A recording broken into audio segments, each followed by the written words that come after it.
नमस्कार, मैं चंद्रशेखर जोशी। देवभूमि टुडे में आपका स्वागत है। त्रिस्तरीय पंचायती चुनावों का काउंटडाउन शुरू हो चुका है। अब से 2 दिन बाद 24 जुलाई को पंचायती चुनाव के पहले चरण के लिए मतदान होगा। गाँव की सरकार कैसी होगी, इसका स्वरूप 31 जुलाई को होगा।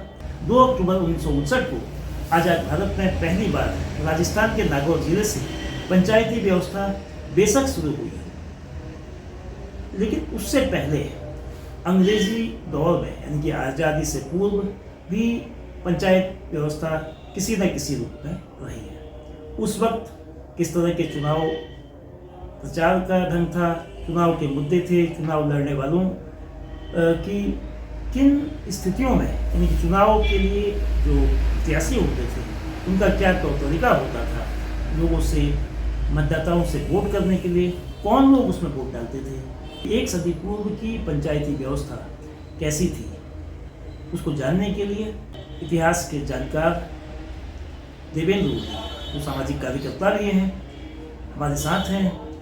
वो बताएंगे कि तब और अब किस तरह का फर्क है। बहुत स्वागत है उदी साहब आपका।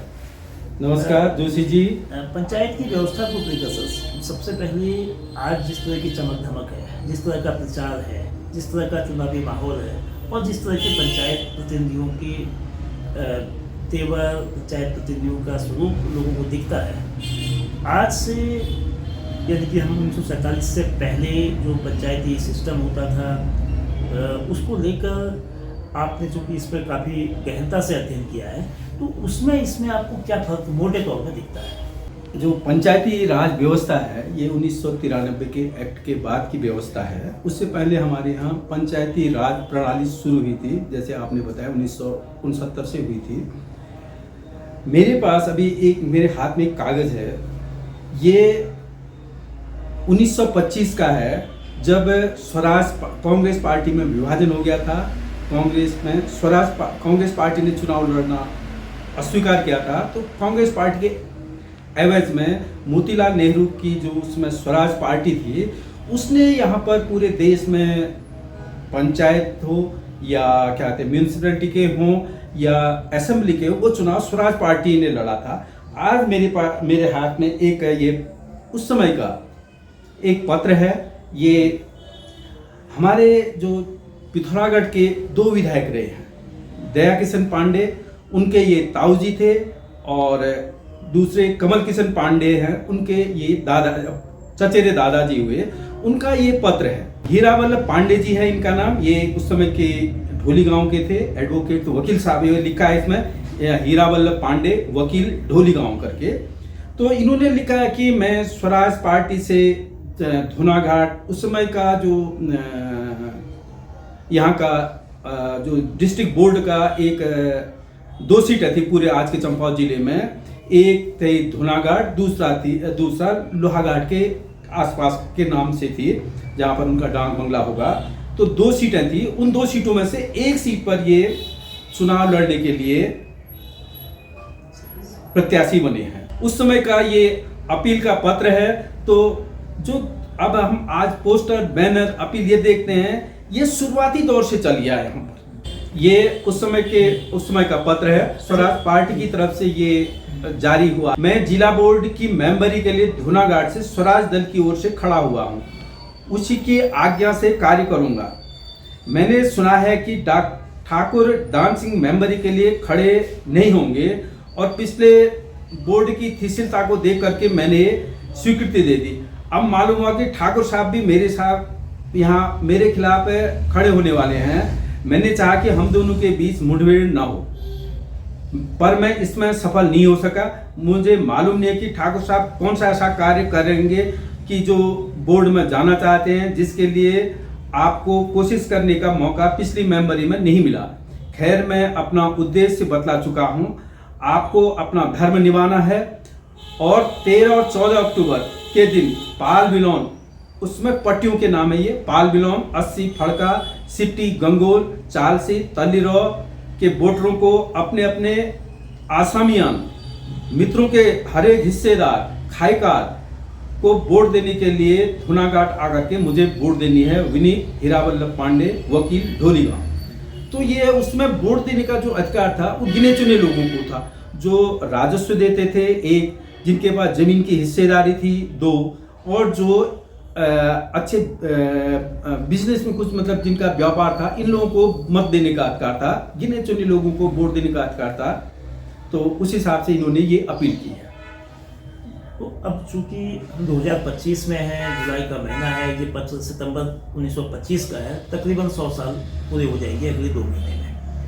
तो चुनाव में उस समय तो अपने विपक्षियों के प्रति एक मर्यादा होती थी, वोटरों से अपील करने का एक तरीका होता था। ठीक है, तब कम्युनिकेशन सिस्टम आज की तरह हाईटेक नहीं है, लेकिन आज की या कहें कि 1993 से जब से 73वां संविधान संशोधन पंचायती राज अधिनियम लागू हुआ है, उसके बाद के जो तकरीबन 3 दशक से अधिक का समय हो गया है, तो जो पंचायतों को लेकर अधिकार बढ़े हैं, पंचायतों के प्रति लोगों की एक आकर्षण बढ़ा है, लोग अधिक प्रत्याशी इसमें उतरते हैं, ग्राम पंचायत हो, क्षेत्र पंचायत हो, जिला पंचायत हो। लेकिन इन अधिक प्रत्याशी, अधिक अधिकार के बावजूद वो पंचायतें प्रभावशाली तरीके से जमीन पर कुछ करते हुए नहीं दिखती है। प्रत्याशी चाहे वो जिला पंचायत अध्यक्ष हो, चाहे ब्लॉक प्रमुख हो, चाहे सबसे छोटी इकाई ग्राम पंचायत हो, वो कोई ऐसा विलक्षण काम, ऐसा काम कि हम जो पंचायती राज का सपना देखते थे, चाहे वो गांधी जी का हो, चाहे उसके बाद का हो, वो जमीन में नहीं। तो इसकी क्या वजह है आपको नजर आती है? पंचायती राज व्यवस्था में जो पंचायतों को आर्थिक रूप से सशक्तिकरण दिया गया, 1988 में जब राजीव गांधी प्रधानमंत्री थे, उससे पहले ग्राम पंचायतों में कोई ऐसा वित्तीय व्यवस्था नहीं थी। बहुत छोटे मोटे कभी काम आ गए तो आ गए, नहीं तो ऐसा कुछ नहीं था। ग्राम पंचायत के प्रधान का काम अपने गांव के जो झगड़े इत्यादि कई चीज़ें हैं, उनको सुलझाने के लिए एक ऐसे आदमी को चुनते थे जिसका अपने गांव में सामाजिक आर्थिक सब मान मर्यादा हो, जिसकी बात को लोग मानते हों, जिसकी बात को सुनते हों, और जिसकी बात जिसने कह दिया कि ये होना है तो वो होगा। तो इस प्रकार के लोगों को तब प्रधान बनाया जाता था। अब पंचायती राज व्यवस्था में क्या हुआ कि 1993 के बाद, उससे पहले 1988 से 96 के बीच में कई पंचायतों में पैसा आया, जवाहर रोजगार योजना, कई मदों से पैसा आया। तो प्रधानों के पास वित्तीय अधिकार, वित्त में एक हस्तक्षेप हो गया। हस्तक्षेप क्या, पूरा उनका वित्तीय लेन देन हो गया। तो वित्त हाथ में आने से आम और पंचायती राज एक्ट आने के बाद लोगों का प्रधान पद में आकर्षण बढ़ गया। जो भी प्रधान हो, क्षेत्र पंचायत सदस्य हो या जिला पंचायत, इनमें आकर्षण बढ़ गया। तो अब उस आकर्षण वित्त के लिए, क्योंकि अब ये समाज जो है वित्त आर्थिक रूप से संपन्न समाज है और हर किसी को धन की चाहत है, सरकारें हो या जनता हो, दोनों का ध्यान है आज के ज़माने में पैसे की ओर है। तो पैसे का आकर्षण होने से लोगों का इन पदों की ओर आकर्षण बढ़ गया है। जहां पर ढूंढ करके भी 1 या 2 प्रत्याशी नहीं मिलते थे या अधिकतर गांव में निर्विरोध हो जाते थे, वो व्यवस्था चरमरा गई है। अभी कुछ सुखद सहयोग भी मिले हैं। अभी उत्तराखंड में करीब 1200 या 1300 प्रधान जो है निर्विरोध बने हैं, और 2 तो ऐसे लोग प्रधान बने हैं। अभी एक आईजी विमला गुंजाल बनी है, गुंजी गांव की प्रधान बनी है। तो इस प्रकार से अब धीरे धीरे क्या पता, इस प्रकार से एक लोगों का अभी इस पदों में आकर्षण बढ़े, तो हो सकता है कि पंचायती राज व्यवस्था बहुत, विमला गुंजाल के प्रधान बनने से वहां पर कोई भी जो छोटा कर्मचारी होगा उनकी तरफ वो आंख उठा करके या उनको ये मैडम ऐसा होता है कह नहीं सकता है, क्योंकि उसको पता है वो उनका रैंक बहुत हाई है। तो जो पंचायत सेक्रेटरी है, मतलब जिसको ग्राम विकास अधिकारी या ग्राम पंचायत अधिकारी कहते हैं, या जूनियर इंजीनियर जो हैं, ये लोग उनको घुमा नहीं सकते हैं। आपने अभी आरक्षण की बात करी, महिला आरक्षण की बात करी। महिला आरक्षण उत्तराखंड में 50% है। कहा जाता है कि इससे महिला सशक्तिकरण बढ़ेगा, महिलाओं का जो राजनीति में प्रतिनिधित्व बढ़ेगा, खास तौर पर ग्रामीण क्षेत्र में। लेकिन जो व्यवहार में जो तस्वीर है, महिला आरक्षण, महिला प्रतिनिधि चुने जा रहे हैं, लेकिन वो पीछे हो जाते हैं परिवार के पुरुष, चाहे वो पत्नी है तो पति, बेटी है तो पिता, भाई है तो बहन है तो भाई। तो इसमें जो आरक्षण का ये तरीका, इसको किस तरह से समाज में, किस तरह से ग्रामीण राजनीति में महिलाएं वास्तव में पंचायतों के काम में रचनात्मक रूप से अपनी जिम्मेदारी को निभाते हुए दिखेंगी और कैसे दिखेंगी? पंचायती राज व्यवस्था में पिछले ये 1996 के चुनाव से लागू हो गया, 30 साल हो गए।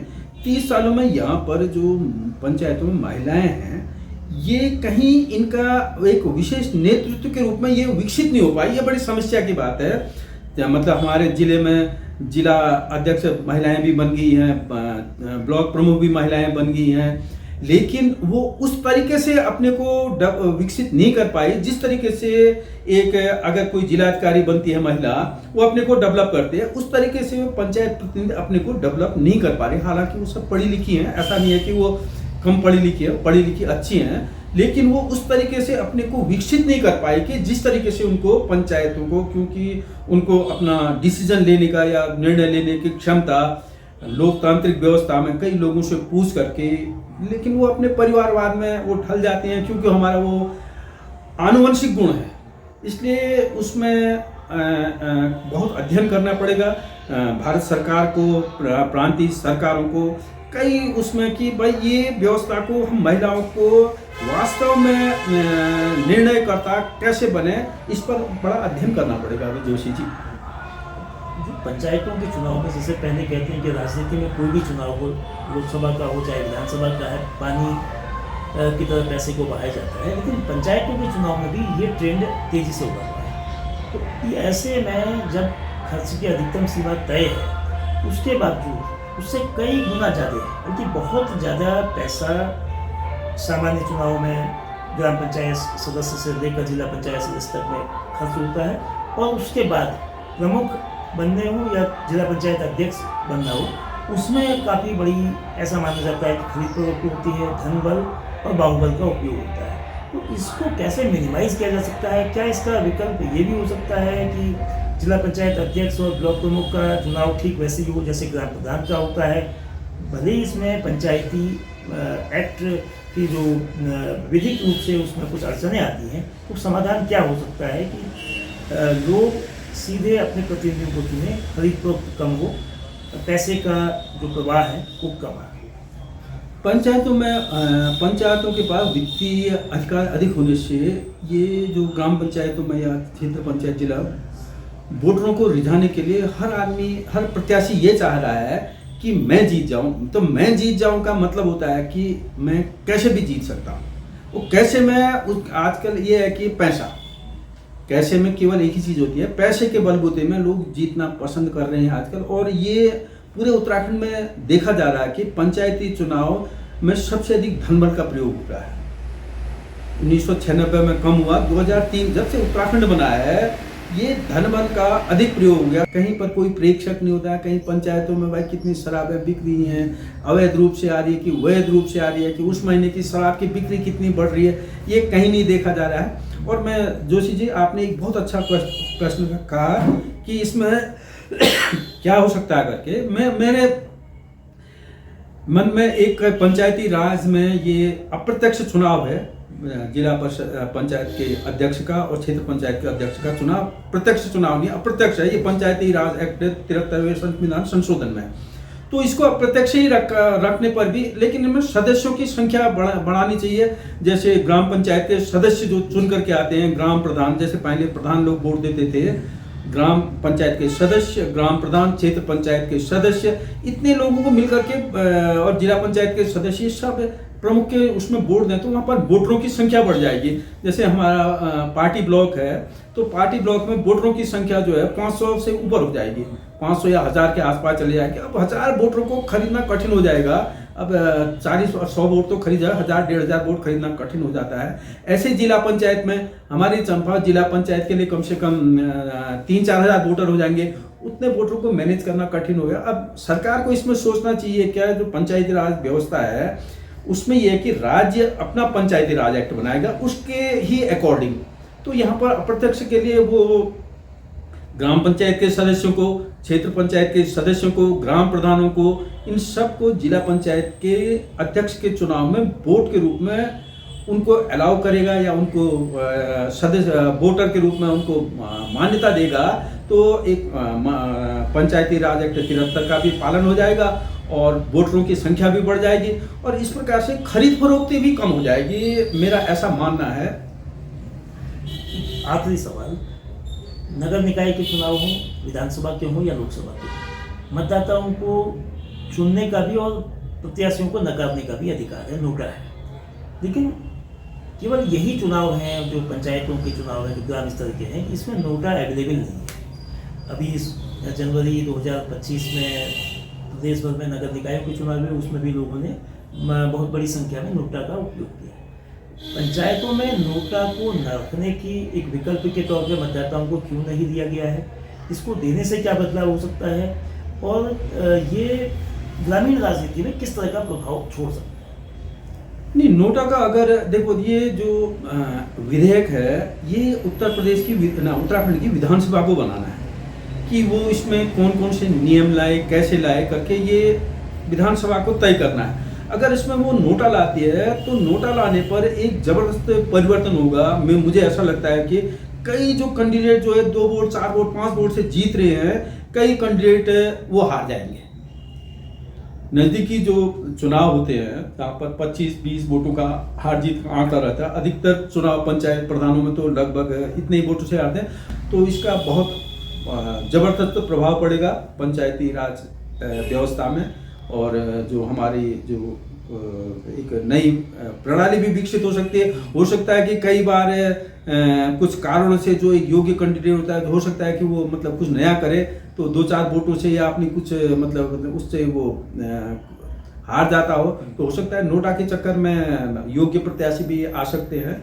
इसलिए सरकार को ये भी ऑप्शन जो है जनता के बीच में रखना चाहिए कि भाई इनमें से कोई नहीं भी होना चाहिए, ये होना चाहिए।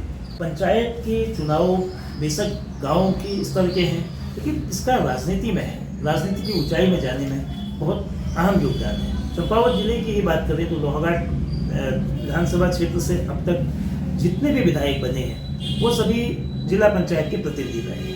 2 बार विधायक रहे महेंद्र सिंह मेहरा, पिथौरागढ़ जिला पंचायत के अध्यक्ष रहे। पूरन सिंह भपत्याल 2 बार विधायक रहे, वे भी जिला पंचायत के सदस्य रहे। और वर्तमान विधायक खुशहाल सिंह अधिकारी चंपावत के जिला पंचायत के अध्यक्ष रहे हैं। उत्तराखंड के जो इस वक्त केंद्र सरकार में मंत्री हैं, उत्तराखंड से राज्य मंत्री अजय टमटा भी जिला पंचायत अध्यक्ष रह चुके हैं। राजनीति समय के साथ बदली है। आज़ादी से पहले के जिला पंचायत को जिला परिषद कहते थे। उस वक्त प्रचार के ढंग में एक मर्यादा थी। मतदाताओं से कनेक्ट करने के लिए चिट्ठी अकेला सहारा होती थी। अपने प्रतिद्वंदियों के साथ में संवाद में एक अदब होता है। अब वक्त ने करवट ली है, अलग अलग पार्टियों में नहीं, एक ही पार्टी के जो प्रतिद्वंदी हैं उनमें भी टकराव और तकरार दोनों बड़ी हैं। उसका असर निचले स्तर में यानी ग्रामीण क्षेत्र के सबसे नीचे ग्राम पंचायत तक में नजर आ रहा है। राजनीति में पैसा भी खूब खर्च हो रहा है, राजनीति में अधिकार भी खूब है, लेकिन उन अधिकार और धन के आने से राजनीति में विकास जो गाँव की जरूरत है, गाँव की बुनियादी सुविधाएं हैं, उसमें बहुत गुणात्मक बदलाव नजर नहीं आ रहा है। क्या ये चुनाव इसमें अंतर लाएंगे? कुछ सुधरेगा, कुछ बेहतर होगा? इसको देखना होगा, इसका इंतजार करना होगा।